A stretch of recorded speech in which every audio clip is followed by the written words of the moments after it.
اعوذ باللہ من الشیطان الرجیم بسم اللہ الرحمن الرحیم اللہم صلی علی سیدنا و مولانا محمد وعلی آل سیدنا و مولانا محمد وبارک وسلم وصلی علیہ۔ معزز سامعین کرام، آج ہم جناب عبد المطلب آپ کی جو زندگی کا بڑا مشہور و معروف واقعہ ہے اس کے بارے میں چند ایک باتیں میں آپ کے سامنے رکھوں گا۔ وہ ہے کعبۃ اللہ پر ابرہہ کی لشکر کشی۔ سب سے پہلے ابرہہ کا مختصراً تعارف سن لیں کہ شاہ حبشہ نے یمن فتح کرنے کے بعد اریات نامی شخص کو اپنا گورنر مقرر کیا اور ابرہہ کو اس اریات کا نائب بنایا، اور کچھ وقت گزرنے کے بعد اریات اور ابرہہ دونوں کے درمیان اقتدار کی کشمکش شروع ہو گئی، اور پھر وہ وقت آیا کہ دونوں فوجوں کی صورت کے اندر آپس کے اندر آمنے سامنے جنگ کے اندر اتر آئے، اور دونوں طرف سے لوگ صف آرا ہو گئے۔ دونوں لشکر جنگ کے لیے جب صف آرا ہوئے اور قریب تھا کہ وہ جنگ پر اتر آئیں، تو اس وقت ابرہہ نے اریات کو تجویز دی کہ ضرور ہم نے عوام کو موت کے گھاٹ اتارنا ہے۔ ایسے کرتے ہیں کہ اریات، تم اور میں ابرہہ دونوں آپس کے اندر لڑتے ہیں، جو ہم میں سے مر جائے گا وہ شکست کھا جائے گا، اور جو ہم میں سے بچا رہا اقتدار اسی کے سپرد کیا جائے گا۔ اریات نے ابرہہ کی تجویز کو پسند کیا۔ اب دونوں اسلحہ سے آراستہ ہو کر میدان کے اندر نکلے، اور جنگ کے اندر اریات مارا گیا اور ابرہہ اس کے اندر فتح یاب ہوا۔ اب وہ سارا کا سارا اقتدار ابرہہ کو منتقل ہو گیا۔ اب ابرہہ نے حبشہ کے بادشاہ کو خوش کرنے کے لیے ایک عظیم الشان اور انتہائی خوبصورت گرجا گھر تعمیر کیا، اور گرجا گھر تعمیر کرنے کے بعد اس نے اپنے بادشاہ کو خط لکھا کہ میں چاہتا ہوں کہ جو لوگ مکہ مکرمہ کے اندر حج کے لیے جاتے ہیں ان کو یہاں حج کرنے کی دعوت دوں، اور اگر وہ میری دعوت کو قبول نہ کریں تو مسلمان جس گھر کا طواف کرتے ہیں اس خانہ کعبہ کو پیوند خاک کر دوں، اس کو معاذ اللہ میں دنیا سے ختم کر دوں، مٹا دوں۔ اب یہ اس نے فیصلہ کیا،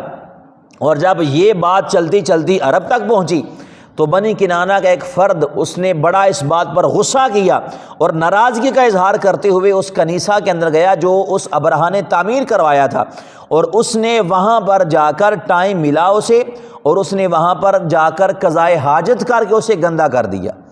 جب اسے گندہ کیا، اس واقعے کی اطلاع ابرہہ کو پہنچ، ابرہہ آتش انتقام سے بھڑک اٹھا اور اس نے بڑے جوش و خروش کے ساتھ مکہ پر حملہ کرنے کی تیاری کرنا شروع کر دی۔ اب یہ تیاری شروع ہوئی، اب اہل یمن بھی خانہ کعبہ کی تعظیم کرنے والے تھے، تو کئی ایک لوگوں نے ابرہہ کے ساتھ جنگ بھی کی۔ ان کے اندر ایک سردار تھا یمن کا ذو نفر، اسی طرح ایک اور شخص تھا بنی خصم کے علاقے سے نفیل بن حبیم خصمی، اس نے بھی جنگ کی، لیکن ان کو وہاں پر شکست ہوئی۔ اور اس کے بعد جب یہ بادشاہ چلتا چلتا طائف سے گزرا تو طائف سے مسعود ثقفی نے اپنے قبیلے کے چند آدمیوں کو ساتھ لیا اور اس کے پاس آیا اور آ کر کہا کہ اے بادشاہ، ہم تیرے غلام ہیں،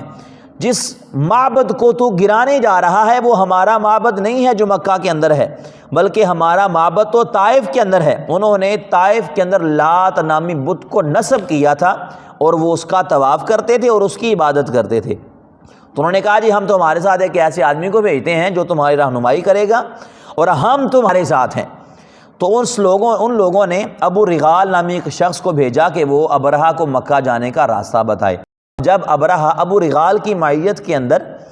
طائف سے روانہ ہوا تو یہاں تک کہ مغمس کے مقام پر پہنچا، یہاں پر اس نے کچھ دیر آرام کیا،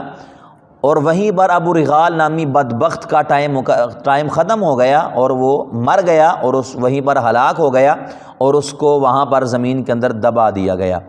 اور اب بھی اہل عرب جب ابو رغال کی قبر کے پاس سے گزرتے ہیں تو وہاں پر سنگ باری کرتے ہیں۔ اسی دوران ابرہہ کے ایک حبشی فوجی افسر جس کا نام تھا اسود بن قیس، یہ اس کے گھڑ سوار دستے کا افسر تھا، اسے ابرہہ نے مکہ کی طرف بھیجا تو تہامہ کی چراگاہوں کے اندر قریش اور دیگر قبائل کے اونٹ چر رہے تھے۔ اس نے وہ سارے اونٹ لیے اور ان کو ہانک کر ابرہہ کے پاس لے گیا، اور ان اونٹوں کے اندر 200 اونٹ جناب حضرت عبد المطلب کے تھے۔ آپ اس وقت قریش کے سردار تھے، پہلے لوگوں نے یہ فیصلہ کیا کہ ہم اس کے خلاف جنگ کرتے ہیں، لیکن جب آگے سے اس کی قوت کو دیکھا تو ارادہ بدل لیا اور کہا کہ ہم نے اس کے ساتھ جنگ نہیں کرنی ہے۔ اب ابرہہ نے کہا کہ قریش میں سے، مکہ مکرمہ سے کسی ایک شخص کو میرے پاس لایا جائے جو شہر کا رئیس ہے، تاکہ میں اس کے ساتھ بات چیت کروں۔ اب جو شخص حضرت جناب عبد المطلب کو لینے کے لیے گیا، اس نے جا کر مکہ کے اندر پوچھا کہ بتائیں قریش کا سردار کون ہے؟ تو بتایا گیا کہ عبد المطلب بن ہاشم اپنی قوم کے سردار ہیں۔ یہ شخص ان کے پاس گیا اور جا کر ابرہہ کا پیغام پہنچایا، تو آپ نے آگے سے کہا خدا کی قسم ہم اس کے ساتھ جنگ کرنے کا ارادہ نہیں رکھتے ہیں، نہ ہمارے پاس یہ طاقت ہے ہم اس کے ساتھ لڑائی کر سکیں۔ یہ اللہ کا گھر حرمت والا گھر ہے، اس گھر کو اس کے خلیل ابراہیم نے تعمیر کیا ہے، اگر وہ خود اس کی حفاظت کا بندوبست کرے تو یہ اس کا گھر ہے، اس کا حرم ہے، اس کی مرضی ہے، اور اگر وہ خود اس کی حفاظت نہ کرے اور ابرہہ کو اپنا گھر گرانے دے تو یہ اس کی مرضی ہے۔ ہمارے اندر یہ طاقت نہیں ہے کہ ہم ابرہہ کی فوج کا مقابلہ کر سکیں۔ آخرکار ان کو یقین ہو گیا کہ اہل مکہ ہمارے ساتھ جنگ کرنے والے نہیں ہیں۔ آ کر بتایا گیا، اب جب حضرت جناب عبد المطلب ابرہہ کے پاس لائے گئے تو آپ کا تعارف اس طرح سے کروایا گیا کہ یہ عبد المطلب قریش کے سردار ہیں اور مکہ کے تجارتی کارواں کے سربراہ ہیں۔ ان کی سخاوت کی یہ کیفیت ہے کہ ان کا دسترخوان ہر وقت بچھا رہتا ہے۔ انسان تو انسان، پہاڑوں کی چوٹیوں پر بسیرا کرنے والے درندے بھی ان کے دسترخوان سے اپنا پیٹ بھرتے ہیں، اور بادشاہ کے جو ملازمین ہیں یہ ان کے 200 اونٹ ہانک کر تمہارے پاس لے آئے ہیں، لہٰذا اس لیے یہ ابرہہ سے ملاقات کرنے کے لیے آئے ہیں۔ اب حضرت جناب عبد المطلب یہ بڑے حسین و جمیل تھے،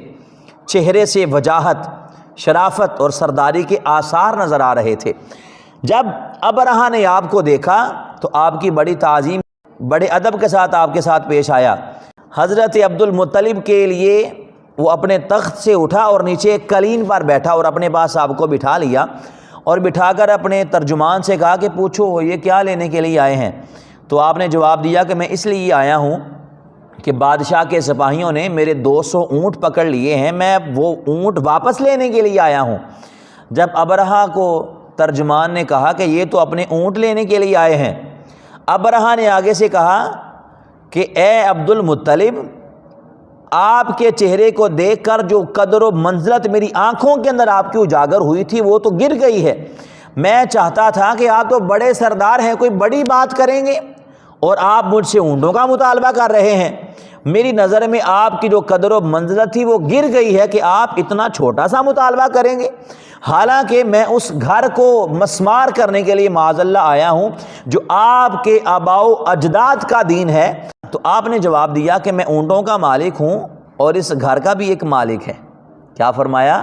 فرمایا میں تو اونٹوں کا مالک ہوں، اور جس گھر کو گرانے کی تو بات کر رہا ہے تو اس گھر کا بھی ایک مالک ہے اور وہ خود اس کی حفاظت کرے گا۔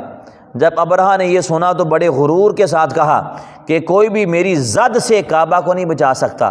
آپ نے فرمایا تو جان اور وہ جانے، مجھے اس سے کوئی سروکار نہیں ہے، مجھے میرے اونٹ واپس کر، میں جاؤں، اس گھر کا بھی ایک حفاظت کرنے والا ہے، وہ جانے اور تو جان، مجھے اس کام سے کوئی سروکار نہیں ہے۔ یہ ملاقات ہوئی اور وہاں سے آپ تشریف لے آئے واپسی، آ کر اپنی قوم کو بتایا کہ ابرہہ اس طرح سے خانہ کعبہ پر حملہ کرنا چاہتا ہے، لیکن ہمارے اندر اس کا مقابلہ کرنے کی طاقت نہیں ہے۔ اس کے بعد کس طرح سے پھر ابرہہ نے خانہ کعبہ پر لشکر کشی کی اور اس کا پھر کیا کیا انجام اس کو بھگتنا پڑا، اس کے بارے میں آپ لوگ کل سنیں گے۔ اللہ تعالی ہم سب کو حضور کی سیرت طیبہ پر عمل کرنے کی توفیق عطا فرمائے، اور اللہ ہمیں اپنے محبوب کے ساتھ محبت کرنے کی توفیق عطا فرمائے، آمین۔